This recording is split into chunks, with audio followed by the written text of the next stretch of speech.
About 15,000 Ukrainian refugees have made their way to the United States since Russian troops invaded Ukraine in February. Most came through the U.S. border with Mexico. Thursday, President Biden announced Uniting for Ukraine, a plan to expedite the refugee process.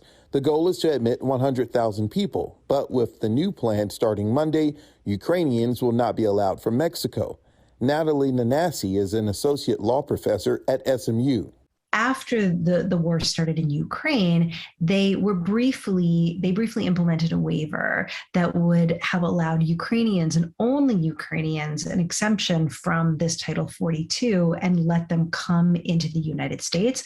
But what they're saying is once this official program it starts on Monday, they're not going to allow Ukrainians to come in through the southern border the same way.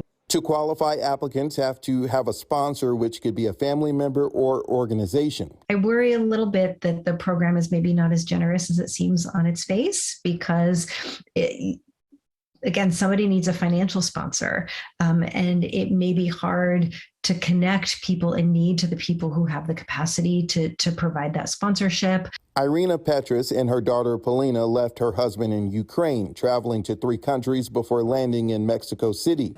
This is video of the two walking across the bridge into Texas from Mexico recently.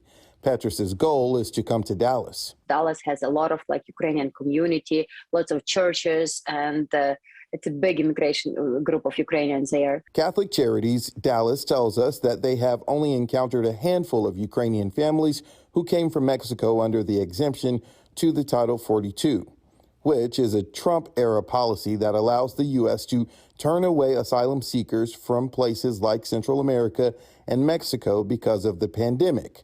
And there's heated debate over the Biden administration ending it next month.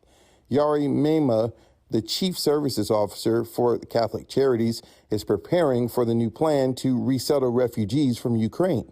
We've had a lot of community support so far. So basically, currently, we're just making a list, or I've started making a list of all those who are interested in helping for when they do arrive. It's a matter of when. The U.S. has agreed to take upwards of 100,000 refugees from Ukraine. Mema says we eventually will see refugees arrive in cities like Dallas, and they're hiring more staff and lining up host families. So there will be all kinds of needs that the funding that comes from the government through a settlement program will not provide for everything.